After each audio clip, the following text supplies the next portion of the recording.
undeclared wars of aggression are commonplace in today's society now, in our country and in yours.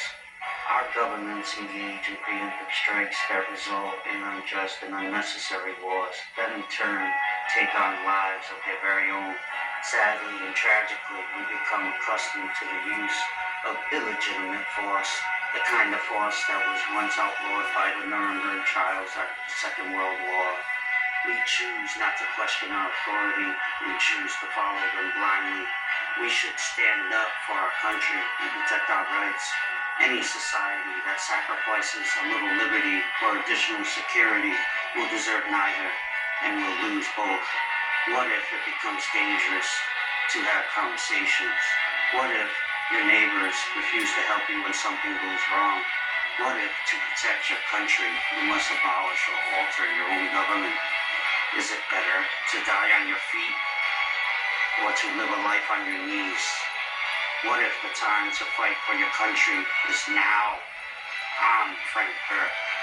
This is the Frankincense Experience. Political commentary. Share what you know. The time is now. Join the experience.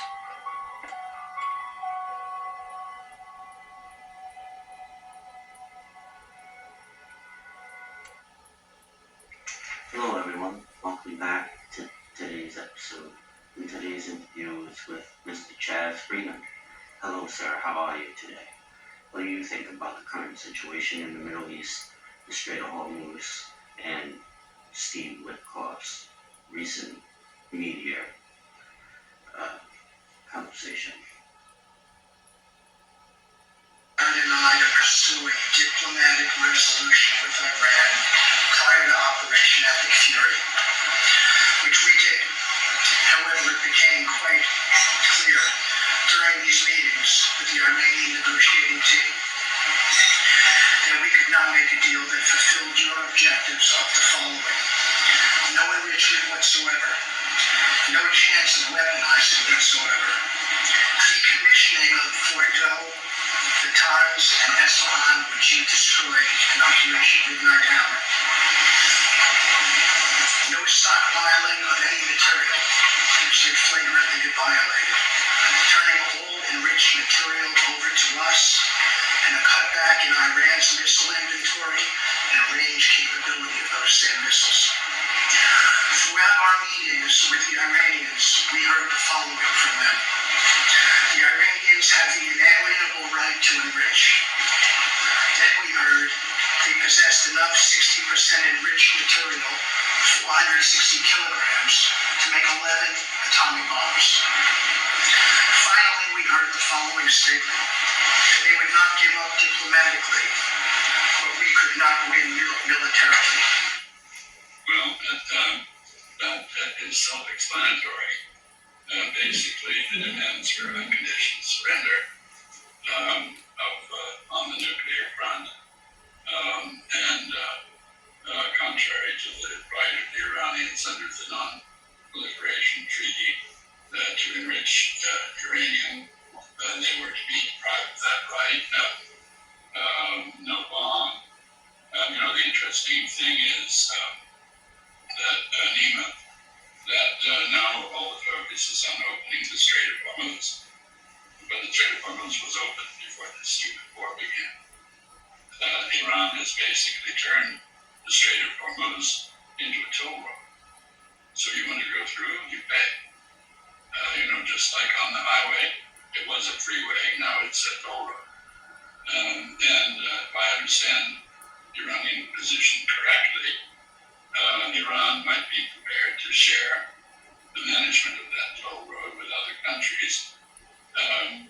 And of course it would use the funds that it collected from that toll road to repair the huge damage that it has suffered from American and Israeli bombing. But a demand for unconditional surrender is not a serious negotiating proposal. And I would say, interesting to watch Mr. Witkoff. Mr. Witkoff and Jared Kushner, President's son-in-law, who've been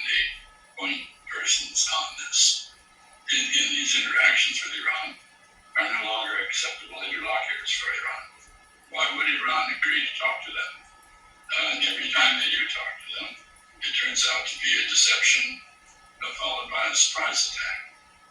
And I think actually the gyrations in Washington at the moment have all of the earmarks of yet another surprise attack in preparation.